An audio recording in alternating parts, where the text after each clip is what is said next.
is Kinan. I'm a clarinetist and a composer. I'm from Damascus, Syria, and I live between Damascus and New York City right now. New York City is a place that I find very challenging and very artistically rewarding. But in the meantime, one should not underestimate how challenging Damascus is. I mean, there's a very rich history in Damascus, and musically and otherwise. And for me, trying to join these two cities, who actually are, apparently very different, but also they have lots of similarities.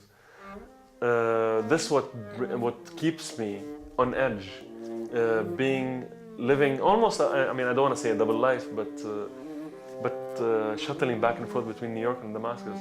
I mean, basically, there are two poles in the world where I like to see myself challenged by.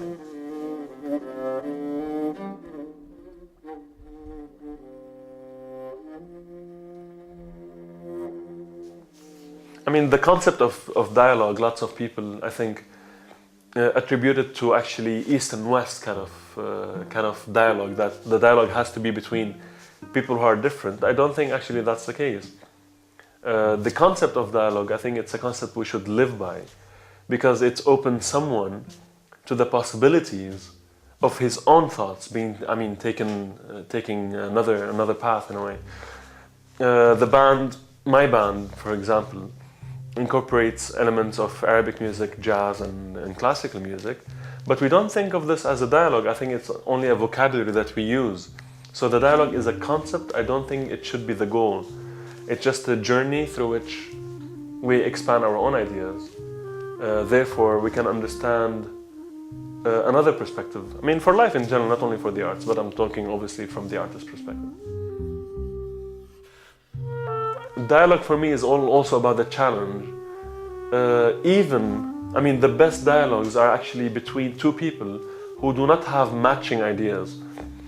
The dialogue becomes fruitful when 1 + 1 equals more than 2. For example, if I'm talking to the camera obviously, but if I'm talking to a person, the whole exchange of the dialogue of the conversation is richer than your personality alone and my personality alone, because new ideas come along the way.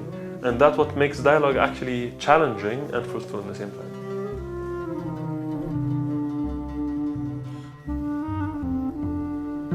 We have two guests tonight. We had two guests.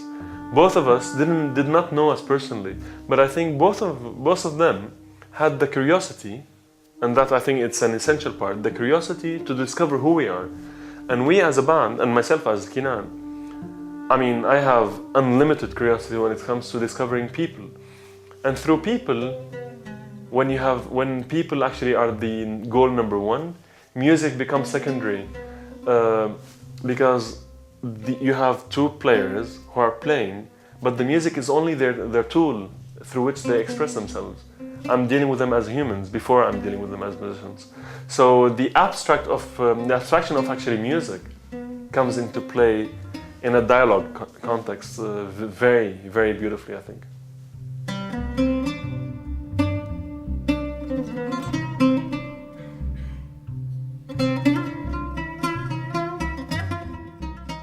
It's fair enough to say that musicians are not actually withheld by borders in a way.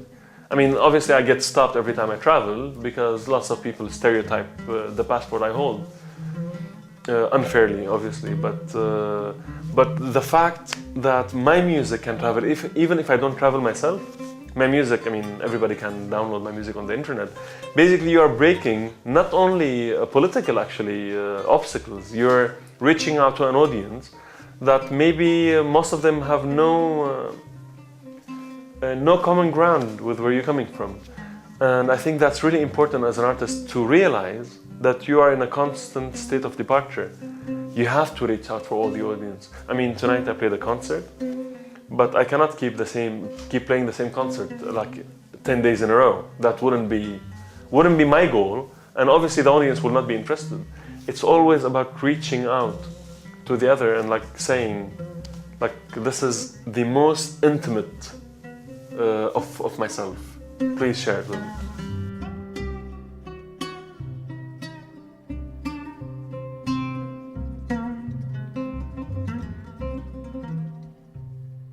you are constantly doing a process that people don't take for granted. And I love this actually when you apply this to real life, where it's not enough only to talk. And also it's not enough to listen. I mean, obviously by listening you learn more than talking.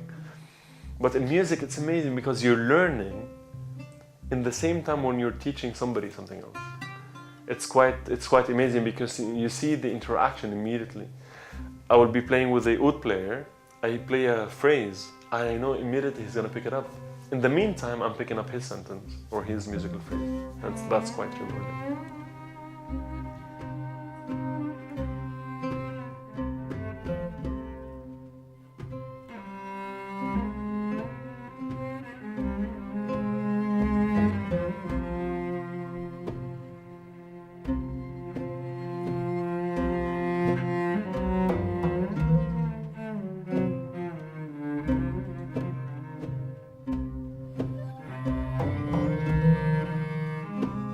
But I never felt any actually restriction in my work at all. Actually, it's quite the opposite. Culture is sponsored primarily by the government. And if you look at the past 10 years, there are so many independent groups coming up. The symphony orchestra actually expanding its programs, and the audience is growing like I've never witnessed it. That's what keeps me wanting to go back to Damascus, because I want to be part of that boom. No, I don't want it to be a boom. It's a steady progress. When it comes to the arts, there's a growing audience, and I do not want to become an expatriate. You know, it's something that that's why I go to Damascus. I guess that's what narrows it all, you know. I want to still be the local artist. I don't want to be known only because I'm playing in Europe or I'm playing in the States.